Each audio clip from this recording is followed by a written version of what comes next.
और इस वक्त बड़ी खबर के पाकिस्तान के प्रधानमंत्री शहबाज शरीफ ने फिर से दोहराया है कि वो भारत के साथ बातचीत करने के लिए तैयार हैं।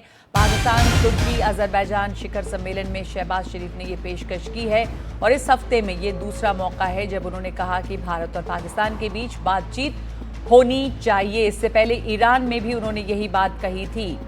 इस पर हमारे सहयोगी उमाशंकर सिंह ने आज विदेश मंत्रालय की प्रेस कॉन्फ्रेंस में सवाल किया, जिस पर रणधीर जायसवाल ने कहा है कि पाकिस्तान से बातचीत अगर होगी तो द्विपक्षीय ही होगी और साथ साथ आतंकवाद और बातचीत नहीं चल सकती है। पहला सवाल उमाशंकर आपका है। देखिए, जहां तक हमारी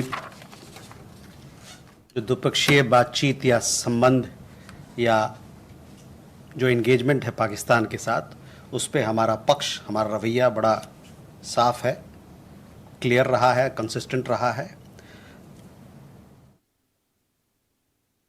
जैसे हमने पहले भी बताया कि कोई भी इस प्रकार का द्विपक्षीय संबंध दोनों देशों के बीच में सिर्फ और सिर्फ बायलैटरल या कि दो पक्षीय ही रहेगा। साथ ही साथ हम ये फिर से दोहराना चाहते हैं कि आतंकवाद और बातचीत दोनों साथ में नहीं चल सकता है।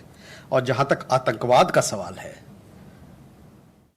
उस पे बात इस मुद्दे पे होगी पाकिस्तान से कि जो हम लोगों ने उन आतंकियों का सूची जो दिया था उनको कुछ साल पहले, उनको हमारे हवाले करें। इस बात का मैंने जिक्र पिछले जो प्रेस वार्ता हुआ था उसमें भी किया था।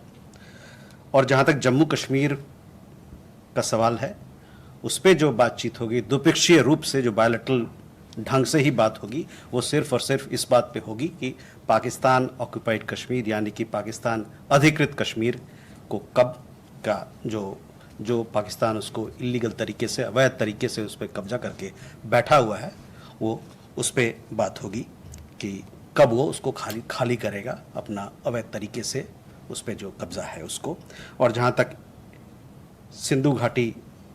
सिंधु जल संधि का, इंडस वाटर ट्रीटी का सवाल है, जैसा कि मैंने पहले भी कहा और फिर मैं दोहराना चाहता हूँ कि जब तक पाकिस्तान विश्वसनीय तरीके से अपना जो गतिविधि है आतंकवाद को बढ़ावा देने का, उसको जब तक नहीं खत्म करेगा, तब तक ये संधि जो है अबेंस में यानी कि स्थगित रहेगा।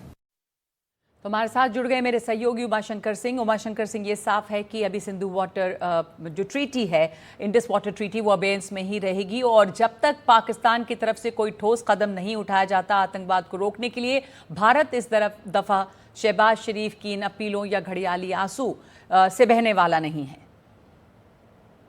जी बिल्कुल, देखिए, पाकिस्तान की लगातार कोशिश इस बात को लेकर है कि राजनीतिक स्तर पे बातचीत की प्रक्रिया शुरू की जाए और इसलिए शहबाज शरीफ जो है वो अलग अलग मंचों से भारत के साथ बातचीत का प्रस्ताव रख रहे हैं। हालांकि साथ ही साथ वो अपना कंडीशन भी डाल रहे हैं, वो यूएनएचसी रेजोल्यूशन की भी बात कर रहे हैं। लेकिन भारत ने साफ कर दिया है कि बातचीत होगी तो सिर्फ और सिर्फ पीओके की वापसी पर होगी और जो आतंकवादियों की जो सूची सौंपी गई थी उसकी वापसी पर होगी और उनको भारत को सौंपे जाने पर बातचीत होगी। तो भारत का रुख एकदम फिर से साफ है, चाहे पाकिस्तान की तरफ से कितनी भी कोशिश की जाए।